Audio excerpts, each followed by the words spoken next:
Timnas Indonesia resmi mengundurkan diri dari Piala AFF U23. Keputusan itu mengecewakan seluruh pecinta Timnas Indonesia.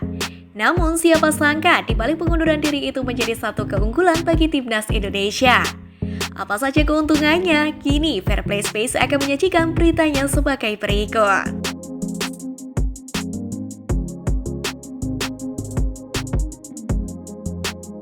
Pertama, meminimalkan resiko penyebaran lebih lanjut dari COVID-19 dalam skuad Timnas Indonesia. Sebagaimana diketahui beberapa waktu lalu, 7 pemain Timnas Indonesia U23 terkonfirmasi positif COVID-19.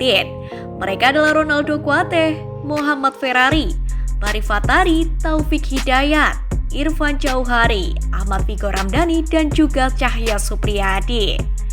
Selain mereka ada 4 pemain lain yaitu Alfreandra Dewangga, Genta Alparedo, Muhammad Kanu Helmiwan, dan juga Marcelino Ferdinand yang masih menunggu masa inkubasi. Sebab mereka satu kamar dengan pemain yang positif COVID-19. Lalu ada juga satu official team yang positif COVID. Jika memaksa mengikuti Piala AFF U23 2022, maka resiko bertambahnya jumlah kasus positif di skuad Timnas Indonesia makin besar. Oleh sebab itu, mundur dari turnamen ini dinilai sebagai keputusan terbaik dalam situasi buruk tersebut. Yang kedua, pemain yang terpapar COVID-19 bisa fokus untuk sembuh. Absen dari Piala AFF U23 2022 juga menguntungkan para pemain yang terkonfirmasi positif. Sebab mereka bisa fokus untuk memulihkan diri tanpa tekanan untuk segera sembuh demi bertanding. Bagaimanapun, kesehatan dan keselamatan para anggota skuad Garuda Nusantara lebih penting pada saat itu. Meski berat, keputusan mundur pun harus diambil oleh PSSI. Selanjutnya yang ketiga, pemain yang cedera bisa fokus pemulihan. Selain kasus COVID-19, Timnas Indonesia U23 juga kehilangan 3 pemain karena kasus cedera. Mereka adalah Gunan Sarmandoen, Ramai Rumagik, dan juga Muhammad Iqbal. Setelah mundur dari Piala AFF U23 2022, ketika pemain itu bisa fokus untuk memulihkan diri. Jadi, tenaga mereka pun bisa dimaksimalkan oleh klub masing-masing di Liga 1 2021-2022. Keempat klub-klub Liga 1 kembali diperkuat oleh para pemain muda terbaik masing-masing. Absennya Timnas Indonesia U23 dari Piala AFF U23 2022 secara tidak langsung juga menguntungkan klub-klub Liga 1.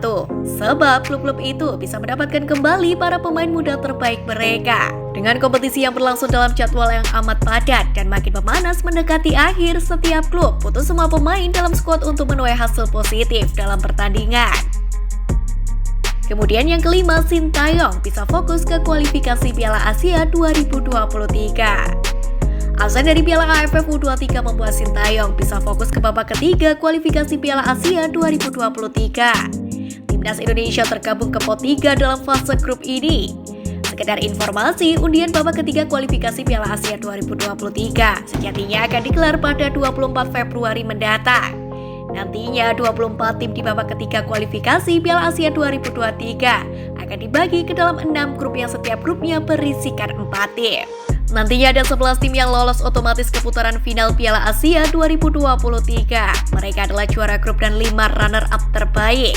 Dengan persaingan yang sangat ketat untuk lolos ke putaran final Piala Asia 2023, Sintayong bisa fokus meracik strategi bagi Timnas Indonesia mulai dari sekarang. Perlu diketahui babak ketiga kualifikasi Piala Asia 2023 akan berlangsung pada 8 hingga 14 Juni mendatang.